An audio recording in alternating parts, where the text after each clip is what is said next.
Bonjour les amis, j'espère que ça va chez vous. Chez moi, ça va très bien. Aujourd'hui, je suis très heureux. Je viens de recevoir un message d'un de nos abonnés. Il m'a écrit et me dit également qu'il vient d'avoir son visa. Je suis vraiment très heureux pour lui et je vous souhaite également à toutes les personnes qui vont passer pour leur interview, je vous souhaite bonne chance et que vous ayez votre visa. Que vous venez nous retrouver ici aux États-Unis. La vidéo d'aujourd'hui va parler de l'intégration aux États-Unis. Comment s'intégrer aux États-Unis? La plupart du temps, quand on entend parler d'intégration, on voit d'autres choses, mais il y a des choses vraiment simples sur lesquelles on ne prête pas attention. C'est ces choses-là que je vais parler aujourd'hui. Si vous êtes nouveau sur notre chaîne, soyez la bienvenue. Je suis Béda de Happy Diaspora. Ici, je vous aide à développer un mindset pour atteindre vos objectifs beaucoup plus rapidement.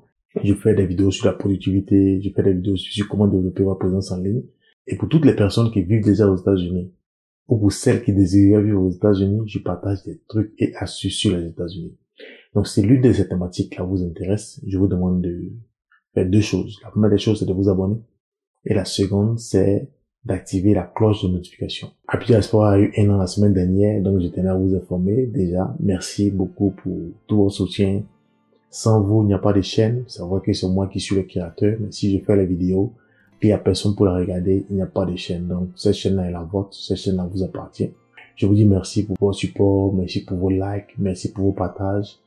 Et puis partager encore beaucoup plus. On est environ à 2600 grâce à vous et bientôt nous allons commencer à faire nos lives. On prépare vos questions. Je vous demande si vous avez des vidéos que vous voulez que je fasse, mettez-les en commentaire. Et puis également dans vos commentaires, mettez-nous d'où vous venez parce que nous allons faire le point des interviews. Je ne veux pas louper les pays des personnes qui nous suivent. Donc mettez vos pays en commentaire pour qu'on puisse faire ce récapitulatif là pour vous. Donc, sans plus tarder, nous allons commencer. Aujourd'hui, nous allons parler d'intégration aux États-Unis. Il y a un côté de l'intégration aux États-Unis qu'on ne voit pas souvent. Quand on arrive aux États-Unis, notre intégration commence par notre famille d'accueil. Quand vous arrivez, est-ce que vous êtes bien accueilli? Est-ce que vous arrivez à manger à votre faim? Est-ce que vous arrivez à cohabiter avec les personnes chez qui vous vivez? Je vais vous conter une histoire. Il y a deux jeunes qui sont arrivés aux États-Unis qui vivaient chez un de leurs parents. Le monsieur était avec eux. Le monsieur, il y a longtemps qu'il est aux États-Unis, ça va chez lui, marié et tout. Mais les jeunes ont fait 6 mois chez lui sans avoir un boulot, sans partir à l'école d'anglais. C'est comme si après 6 mois, ils étaient tout frais, comme s'ils venaient d'arriver de leur pays respectif. Vous comprenez un peu, non? Tout va dépendre d'où vous allez atterrir. Si vous descendez d'une bonne famille qui veut vraiment vous aider, ils vont faire avancer les choses. La première semaine, ils vont faire votre cas de sécurité sociale. Dès que vous allez avoir votre green card, ils vont vous aider à postuler pour un travail, pour que vous ayez un travail. C'est ce qui est le plus important. C'est pas là que tout commence. Parce que si vous n'êtes pas à l'aise dans la maison où vous vivez, vous ne pouvez pas réfléchir. Parce que tout passe par votre émotion. Si votre émotion atteinte, votre cerveau atteint, vous ne pouvez pas réfléchir. Or, c'est la seule machine qui peut construire, qui peut produire. Si le cerveau ne fonctionne pas, comment vous faites? Donc, la première des choses, c'est votre famille d'accueil. Avant que vous atterrissiez chez quelqu'un, la personne vous a sûrement dit combien de temps vous allez passer avec elle. Mais il est toujours bon de rappeler les termes du contrat dès que vous arrivez sur place. Vous faites doucement avec beaucoup de tact, avec beaucoup de manières. Vous dites, ah, maman, tonton, merci beaucoup. C'est vrai que les États-Unis, c'est difficile, mais tu as accepté de m'héberger. Donc, vraiment, je veux savoir, ce qu'on a dit là, ça tient toujours. Combien de temps tu veux que je reste chez toi? Très bonne question. C'est la question que tout immigrant qui arrive aux États-Unis pour la première fois doit demander à la personne qui va l'héberger. Dans la première semaine, il faut que vous soyez situé. Demandez, c'est important. Ça va vous permettre de savoir comment marcher sur les prochains mois qui arrivent. Si vous devez faire 3 mois chez la personne, vous devez vous préparer. Les 3 mois pour quitter chez la personne. Si vous devez faire 2 mois, vous devez vous préparer pour quitter chez la personne également. Parce qu'en réalité, les gens font des sacrifices pour vous héberger. Même si quelqu'un vous a hébergé 2 jours aux États-Unis, déjà dites merci. Parce que c'est pas donné à tout le monde de le faire. Vous ne savez pas dans quelles conditions les gens vivent ici. Vous ne savez pas quels sacrifices les gens font, combien de boulot ils se tapent. Quand ils acceptent de vous héberger, même si c'est 1 semaine, dites déjà merci. Attrapez ça, prenez ça, vous arrivez et puis après vous allez voir comment faire pour trouver un autre endroit où dormir. Est-ce que vous me comprenez? Donc quand vous demandez à votre tuteur qui vous dit après 1 mois déjà, vous avez tous vos papiers, vous pouvez travailler. Commencez à chercher un emploi. Donc, je suppose que après votre 2e mois, vous avez déjà votre emploi. Vous commencez à travailler, vous mettez l'argent de côté. Si vous durez trop chez votre tuteur, les querelles vont venir. Si vous durez trop chez votre tuteur, les querelles vont venir. Il y a des personnes, même le tuteur les a chassés.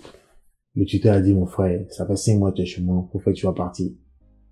Tout ça, ça arrive. Ce sont des cas qu'on a vécu ici. Pas moi, personnellement, mais c'est des cas qu'on a vus ici. Donc, ne durez pas trop chez le tuteur. Quand il vous a donné son délai, préparez-vous pour quitter la maison du monsieur et dites-lui merci. Demandez la route poliment à votre tuteur. Dites à votre tuteur, ah tuteur, vraiment, je demande à partir, pas que je suis pas à l'aise ici. Tu es mon tuteur, je suis là, je vais t'appeler pour un conseil. Si je suis bloqué, je vais t'appeler pour que tu m'aides. Cette personne-là va vous respecter. Cette personne-là sera toujours prête pour vous quand vous allez l'appeler. Parce que vous avez essayé de voler de vos propres ailes. Maintenant, pendant que vous êtes dans la maison du monsieur, quand vous travaillez, contribuez aux charges de la maison. Le monsieur souffre en douceur, il ne vous dit pas. Il fait des sacrifices pour vous prendre. Il souffre en douceur. Aidez la personne. Ne soyez pas une charge pour la personne. Ne soyez pas une charge pour le tuteur. Aidez ce tuteur à être confortable dans sa propre maison. Parce que quand vous arrivez, le monsieur n'est plus à l'aise. Le monsieur fait des sacrifices. Peut-être qu'il est marié. Peut-être qu'il a des enfants. Peut-être qu'il a ses habitudes. À cause de vous, il n'a plus d'intimité. Priez Dieu pour que tout se passe bien pendant que vous êtes là avec la personne dans sa maison. Et puis vous quittez sa maison en bonne entente. Maintenant, quelques recommandations. Quand vous partez chez votre tuteur, si vous êtes une femme, pardonnez, vous voyez le tuteur en femme. Si vous êtes un homme, la femme du monsieur, la femme de votre tuteur, voyez-la en garçon. Pour ne même pas avoir la tentation dans la tête. C'est des choses qui sont arrivées ici. Il y a des gens qui sont sortis avec la femme de leur tuteur. Il y a des filles qui sont sorties avec le mari de leur tutrice. Bon, quand vous faites des choses comme ça, vous savez ce qui vous attend devant. Vous venez quelque part où vous voulez réussir, puis vous voulez gâter le foyer de quelqu'un d'autre. Bon, comment votre foyer vous réussira? La question reste posée. Dites-moi en commentaire ce que vous pensez de cette situation-là. Donc ça, c'est la première des choses. C'est au niveau de l'hébergement. Il faudrait que votre famille d'accueil vous gère bien. Parce que si vous me posez des questions aujourd'hui, si certains domaines, je ne peux pas répondre. C'est normal. Il n'y a pas quelqu'un qui connaît tout sur la terre. Donc quand vous allez arriver, vous prenez votre famille d'accueil, votre communauté comme une béquille. Le problème, c'est que quand on arrive, qu'on trouve une communauté qui parle le français, on s'accroche à cette communauté-là, et puis on ne grandit plus, on se développe plus. Alors que la plus grosse bêtise qu'on peut faire dans un pays à l'étranger, ce n'est pas se développer. Parce que la seule chose que vous pouvez avoir, c'est la connaissance. Je parle de connaissance, je ne parle pas de diplôme. Parce qu'on peut aller à l'école, avoir un diplôme et ne pas avoir la connaissance. Donc quand vous partez à l'école, cherchez plutôt la connaissance au lieu de chercher le diplôme. C'est cette connaissance-là qui fait la différence dans l'entreprise. Pendant que vous êtes chez votre tuteur, pendant que vous avez tous vos papiers, vous travaillez et vous prenez vos cours d'anglais. Les cours d'anglais ne doivent pas être une option. Les cours d'anglais doivent être une priorité comme votre travail. Vous travaillez et vous prenez des cours d'anglais simultanément. Vous savez pourquoi vous devez faire ça? Parce que tout ce que vous allez apprendre au cours d'anglais, vous allez l'appliquer avec vos collègues au travail. La maison dans laquelle vous vivez, vous parlez le français. Il sera difficile pour vous de vous développer dans un pays anglophone quand vous parlez toujours le français. C'est vrai, n'est-ce pas? Donc, vous apprenez les cours d'anglais pendant que vous travaillez. Tout ce que vous allez apprendre, vous allez l'appliquer au travail. Et puis, l'anglais, ça prend en contact. Quand vous allez travailler, au début, vous n'allez pas comprendre ce qu'ils vont vous dire.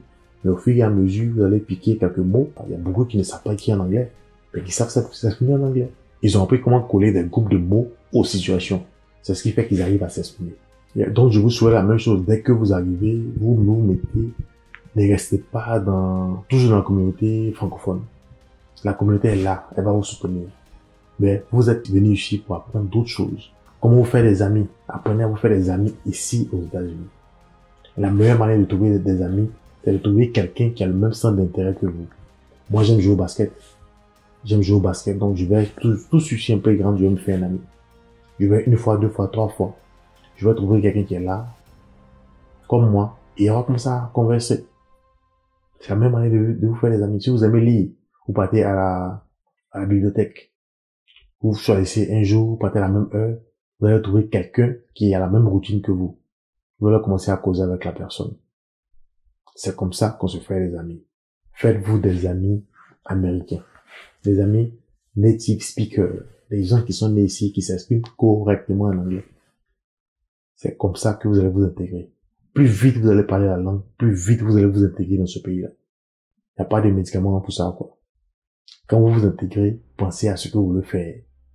Qu'est-ce que vous voulez faire dans ce pays? Choisissez rapidement ce que vous voulez faire et puis trouvez-vous un mentor. Un mentor, c'est quoi? Vous voulez être pilote? Cherchez quelqu'un qui est pilote déjà. Vous allez voir son niveau de vie, comment il vit. Est-ce que c'est cette vie-là que vous aimeriez vivre quand vous serez pilote comme lui? Et si vous arrivez à rester en contact avec la personne, cette personne va pouvoir vous dire déjà qu'est-ce qui se passe dans le milieu, qu'est-ce qui se passe dans l'industrie. Vous comprenez? C'est un moyen très rapide d'avancer. Et cette personne-là, même demain, pourra vous trouver des stages et pourquoi pas un emploi. Quand vous êtes dans une communauté, vous devez vous manager. L'intégration, ça dépend de beaucoup de choses. Quand on arrive, il y a certaines choses qu'on ne doit pas faire. Quand on dit, par exemple, on dit votre nom, on doit savoir ce que vous représentez. Donc, soyez honnête, ne faites pas semblant. Soyez vrai, ne soyez pas hypocrite. S'il y a quelque chose qui ne vous plaît pas, dites que ça ne vous plaît pas. Posez-moi, poliment, sans offenser quelqu'un. C'est comme ça qu'on s'intègre. Donc, vous venez ici pour apprendre, vous venez ici pour avoir la connaissance, vous venez ici pour sortir votre épingle du jeu. Ne restez pas dans la communauté en train de critiquer les gens, non. Quittez dans ça. C'est dommage. Quand vous perdez le temps, vous ne pouvez plus rattraper. Et quand vous ne pouvez plus rattraper, c'est fini. C'est fini. Quelques années après, vous allez dire, mais si je savais, non. Commencez à construire votre carrière dès le début. Les petits boulots, c'est vrai, c'est bon. C'est pour se maintenir au début. Mais après, on sort dans les petits boulots. Parce qu'en réalité, les petits boulots ont beaucoup de problèmes derrière. Vous savez combien d'Américains ont des problèmes de dos ici aux États-Unis? On peut pas compter. La dernière fois que j'ai regardé, c'était environ 6 personnes sur 10. C'est à cause des petits boulots. Les petits boulots cassent le dos. Ça casse le dos, les amis. Je suis sérieux quand je vous le dis. Donc, vous allez venir, vous allez commencer par les petits boulots, mais faites tout pour trouver un moyen pour sortir des petits boulots. En quoi faisant? En appelant l'anglais. Quand vous vous exprimez, vous allez faire des boulots moins physiques. Donc, voici comment vous intégrez dans ce pays-là. Dès que vous arrivez, vous demandez à votre tuteur combien de temps il est prêt à vous héberger. La deuxième des choses, vous faites tous vos papiers. Quand vous savez combien de temps on va vous héberger, vous commencez à préparer votre départ. Vous cherchez un boulot. Vous travaillez 1 mois, 2 mois. Vous prenez votre petite chambre. C'est vrai que peut-être que vous avez l'habitude de vivre dans une grosse maison, mais à l'étranger, vous vivez avec les moyens de bord. Cherchez un petit endroit dans lequel vous allez dormir pour le moment. Un endroit sécurisé. Un endroit où vous pouvez vous reposer, c'est l'essentiel. Maintenant, quand vous avez fait tout ça, vous cherchez ce que vous voulez faire. Quelle carrière vous voulez faire. Quand vous avez trouvé la carrière que vous voulez faire, cherchez un mentor, quelqu'un qui travaille déjà dans ce que vous voulez faire. Cette personne-là pourra vous guider. 1 ou 2 mentors, c'est bon. Et allez d'abord dans votre communauté. Si vous trouvez quelqu'un, c'est bon. Dans le cas contraire, vous cherchez un mentor ailleurs. Et puis, apprenez à vous faire des amis. Cherchez des amis qui ont le même centre d'intérêt que vous. Ça va faire que vous allez avoir envie de parler. Surtout que si vous jouez par exemple au basket, ou bien vous jouez au tennis, vous pratiquez un sport, ou bien vous avez quelque chose de commun avec quelqu'un, tout de suite vous allez parler de cette chose-là. Et vous allez vous entendre. Vous allez prendre par exemple le jargon en anglais, de ce que vous aimez. Il y a aussi les livres dans les domaines que vous aimez, que vous pouvez acheter. Vous achetez ces livres-là. Ça, c'est les bases, c'est les vraies bases de l'intégration aux États-Unis. Le reste, ça va venir après. Les cours d'anglais, pendant que vous travaillez, vous faites les deux simultanément. Ça va vous fatiguer, oui, mais c'est parce que c'est difficile. Quand vous arrivez à sortir votre tête de l'eau, c'est intéressant. Et demain, vous allez compter votre histoire d'autres personnes pour les motiver, pour que cette personne-là puisse faire mieux que vous. C'est ce que je suis en train de faire actuellement. Ok, donc je vais vous laisser maintenant. Je vous souhaite bonne chance pour les personnes qui vont passer l'interview. N'oubliez pas de mettre un like. Et puis, c'était l'anniversaire de Happy Diaspora, comme je vous l'ai dit. Ce que je vous demande comme cadeau d'anniversaire, c'est de partager la vidéo à tous vos réseaux sociaux. Portez-vous bien, passez une bonne journée positive. Bye.